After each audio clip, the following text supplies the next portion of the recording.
మన ప్రభు అయిన యేసుక్రీస్తు నామములో ఈ కార్యక్రమాలు వీక్షిస్తున్న మీ అందరికీ హృదయపూర్వకమైన వందనాలు.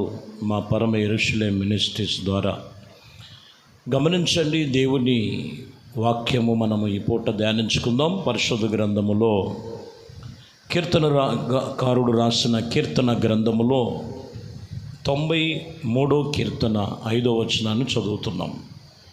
నీ శాసనములు ఎన్నటెన్నటికీ తప్పిపోవు యెహోవా, ఎన్నటెన్నటికీ పరిశుద్ధతయే నీ మందిరమునకు అనుకూలము.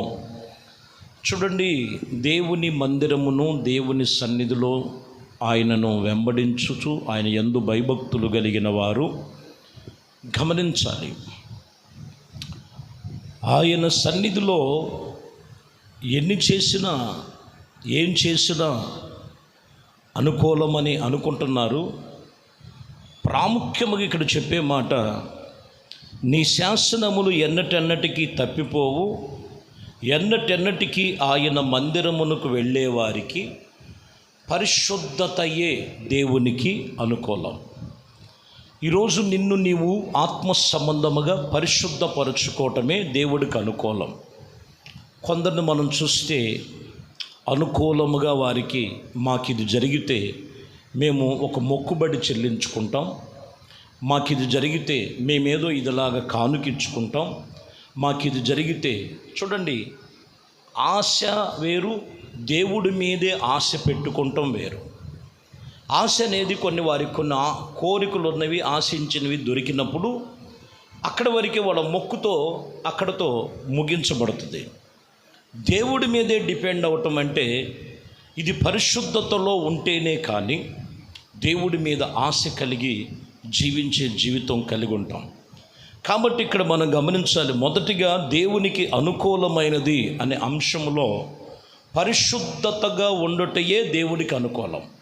పరిశుద్ధముగా ఉండుటయే దేవునికి అనుకూలం. ఎందుకంటే దశలోనికి రాసిన మొదటి పత్రికలో 4వ అధ్యాయము 4వ వచనంలో మనం చూడవచ్చు, మీలో ప్రతి వాడును దేవుని ఎరగని అన్యజనుల వలె కామాభిలాషలు యందు కాక. చూసారా, ఇక్కడ గమనించినట్లయితే కామాభిలాషుల యందు కాక పరిశుద్ధత యందునను, ఇదిగో ఘనత యందును తను తాను ఘటమును ఎట్టిదో కాపాడుకొనవలనని అది ఎరిగి ఉండుటయే దేవుని చిత్తం. పౌలు గారు ఇక్కడ చెప్తున్నటువంటి మాటల్లో, మీలో ప్రతివాడు ఇదిగో ఎరగని అన్యజనుల వలె కామాభిలాషలు ఎక్కువైపోయినాయి. చిన్నవాళ్ళు లేరు, పెద్దవాళ్ళు లేరు, కామ వికారాలు ఎక్కువైపోయి కామాభిలాషల వలనే అక్రమ జీవితాలు, వివాహ ఇతర సంబంధాలు, నానా విధమైనటువంటి పరిస్థితులు, లోకపు తీరది. లోకములో జరుగుతున్నటువంటి సాతాను, అపవాది అయిన సాతానుడు మనుషుల మీద ఇదిగో పాతాళము ఆశతో చూస్తుందంట. వీడెప్పుడు వస్తాడా అని నోరు తెరుచుకొని ఈ సమయంలో వాక్యం చెప్తున్నటువంటి విషయంలో దేవుని నమ్మిన ప్రజలు, దేవునితో నిబంధన చేసుకున్నవారు మనం ఇక్కడ గమనించాలి, పరిశుద్ధతయే మనకు దేవుడికి అనుకూలము, దేవునికి అనుకూలమైనది. కామాభిలాషల యందు కాక. దేవుని చిత్తం ఏంటంటే నువ్వు పరిశుద్ధముగా దేవుని యొక్క ఘనతగా ఆయన నామమును ఎరిగి మనము ఆయన సన్నిధిలో మనము జీవించాలని లేఖనాలు ఇక్కడ సెలవిచ్చినటువంటి మాటలు. కొరింథీయులకు రాసిన మొదటి పత్రికలో 6వ అధ్యాయములో 19వ వచనంలో దైవజనుడు పౌలు గారు ఇక్కడ అంటున్నాడు, మీ దేహము దేవుని వలన మీకు అనుగ్రహింపబడి మీలోనున్న పరిశుద్ధాత్మకు ఆలయమై ఉన్నందున మీరెరగరా, మీరు మీ సొత్తు కాదు కదా. ఇక్కడ అన్నాడు, మీ దేహము దేవుని వలన మీకు అనుగ్రహించబడి ఉంది. మీలో పరిశుద్ధాత్మకు ఆలయమై ఉండాలి. కాబట్టి మీరు మీ సొత్తు కాదు. ఖచ్చితంగా దేవుడికి అనుకూలమైన భక్తి చేసేవారు ఎవరు అనంటే పరిశుద్ధతను కాపాడుకొని పరిశుద్ధతలో నడిచేవారే దేవునికి అనుకూలమైన వారు. అంతేకాని కామ వికారాలు చేష్టలు చేస్తూ శరీరాల్ని కామానికి అప్పగించుకొని, వ్యసనానికి అప్పగించుకొని, కొందరు తాగుడికి అప్పగించుకొని, కొందరు అక్రమానికి అప్పగించుకొని, కొందరు పాపానికి అప్పగించుకొని, కొందరు జోజానికి అప్పగించుకొని నానా విధమైనటువంటి దేహాన్ని పాడు చేస్తున్నారు. అందుకని 6:20 కూడా అంటాడు, విలువ పెట్టి కొనబడిన వారు కనుక మీ దేహముతో దేవుణ్ణి మహిమపరచండి. యేసుక్రీస్తు ఆయన కల్వరి శిలువలో రక్తమును కార్చి ప్రాణము పెట్టి విలువ పెట్టి కొన్నాడు మనల్ని. సర్వమానవాళి పాపమును ఆయన రక్తము చేత విమోచించబడి ఉన్నారు మీరు. కాబట్టి మీ దేహముతో దేవుణ్ణి మహిమపరచాలి. కానీ ఈ దేహాన్ని మరి దేనికంట రోమాపత్రికలో అంటారు 6వ అధ్యాయంలో 13వ వచనములో, మరియు మీ అవయములు దుర్నీతికి సాధనముగా పాపమునకు అప్పగింపకుడి. అయితే మృతులలో నుండి ఇదిగో సజీవులు అయినటువంటి మిమ్మలను మీరే దేవునికి అప్పగింపుకొని మీ అవయవములు నీతికి సాధనగా దేవునికి మీరు అప్పగించుకోవాలి. కొందరు అవయవములు దేనికంట దుర్నీతికి సాధనంగా.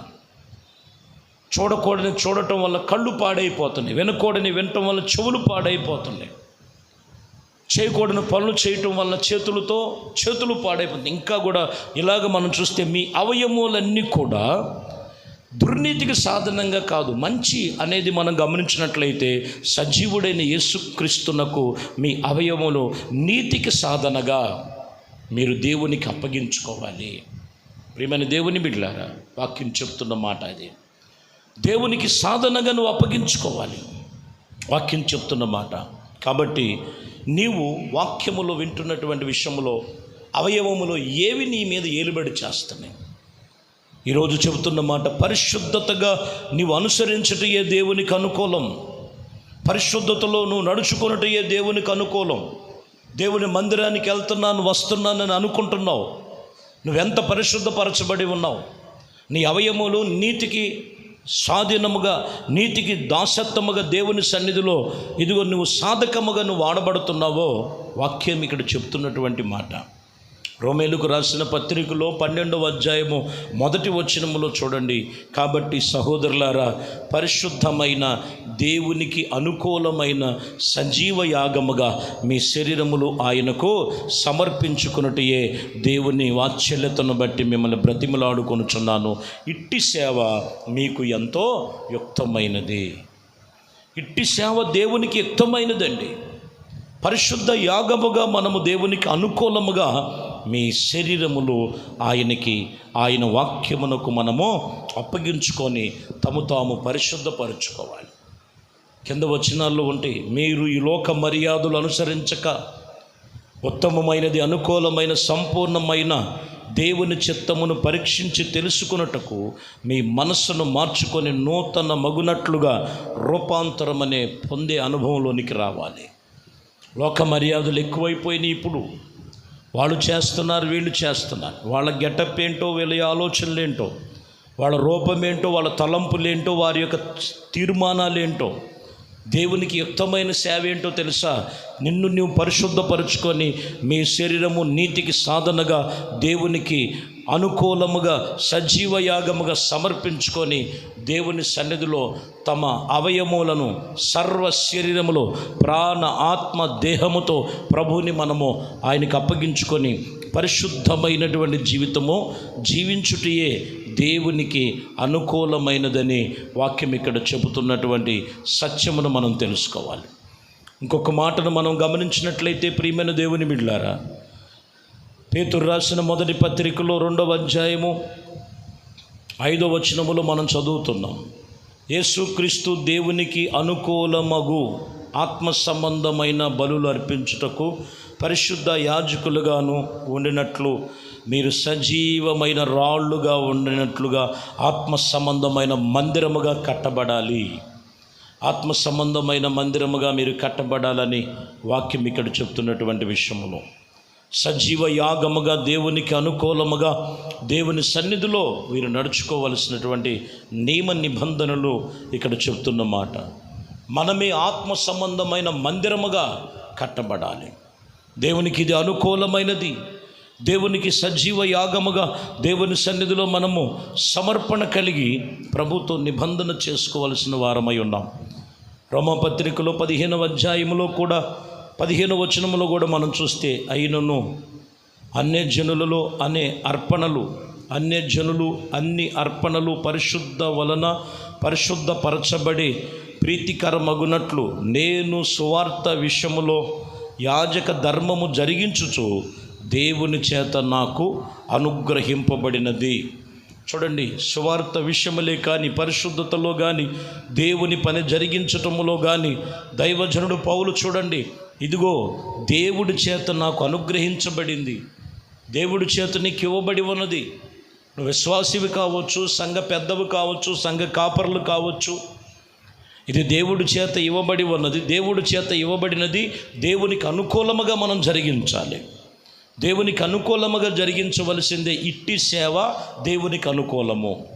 కాబట్టి ఈ వాక్యములో మనము పరిశుద్ధపరచుకొని పరిశుద్ధతలో నిలిచి ఉండుటయే దేవునికి అనుకూలమైనది. మనమే దేవుని మందిరమై ఉన్నాం. ఈ దేహము నీ సొత్తు కాదు, విలువ పెట్టి కొన్నారు. కాబట్టి ఈ దేహముతో దేవుణ్ణి మహిమపరచబడాలి. ఇట్టి సేవ దేవుడు మనకు అప్పగించి ఉండగా తన పరిశుద్ధతను కాపాడుకొని తన జీవితమును దేవునికి సజీవ యాగముగా సమర్పించుకొని పరిశుద్ధతను కాపాడుకొనుటయే ఇదే దేవునికి అనుకూలమైనటువంటిది. కాబట్టి ముందు దేవునికి అనుకూలమైనది నువ్వు చేయగలిగితే దేవుడు సమస్తము కూడా ఆయన ప్రణాళికబద్ధముగా మన జీవితంలో నెరవేరుస్తారు. ఆయన కృప మనకు తోడయుండి ఆయన ఈ సమయంలో ఈ వాక్కుల చేత నీతో మాట్లాడుతూ ఉండగా నిన్ను నీవు దేవునికి అనుకూలపరుచుకొని పరిశుద్ధమైన జీవితము జీవించండి. దేవుడు అట్టి కృప మీ అందరికీ కలుగు చేసి ఆశీర్వదించునుగాక. ప్రార్థన. పరిశుద్ధుడా, ప్రేమ కలిగిన తండ్రి, ప్రభువా, మీ శ్రేష్టమైన పరిశుద్ధ నామమును బట్టి మీకు వందనాలు, స్తుతులు, స్తోత్రాలు చెల్లిస్తున్నాం. ఇదిగోనైనా మీరు అప్పగించిన పనిలో అనుకూలముగా పరిశుద్ధముగా నడుచుకోవాలని ఇదే మీకు అనుకూలం. మిమ్మల్ని మీరు సజీవ యాగముగా అర్పించుకొనటమే ఇదే నాకు అనుకూలమని చెప్తున్నారు. మీరు అప్పగించిన పని జరిగించుటయే అదే నాకు అనుకూలమని చెప్తున్నారు. కాబట్టి ప్రభువా, ఎక్కడైనాను శరీర బలహీనతలలో కానీ లోక మర్యాదల్లో పడిపోయి లోకపు ఆలోచనలో ఒకవేళ ఉన్నారేమో, వెనకపడిపోయిన వారిని, ప్రార్థనలో వెనకపడిపోయిన వారిని, సన్నిధికి దూరం అయిపోతున్న వారిని ప్రతి ఒక్కరిని మీ సన్నిధికి చేర్చుకొని ఆత్మచేత నింపి నడిపించి పరిశుద్ధతలో మీ కృపలు స్థిరపరిచి నడిపించమని నజరేయుడైన యేసుక్రీస్తు నామములో ప్రార్థించి వేడుకొనుచున్నాము తండ్రి. ఆమేన్. ప్రభు మిమ్మల్ని దీవించి ఆశీర్వదించును.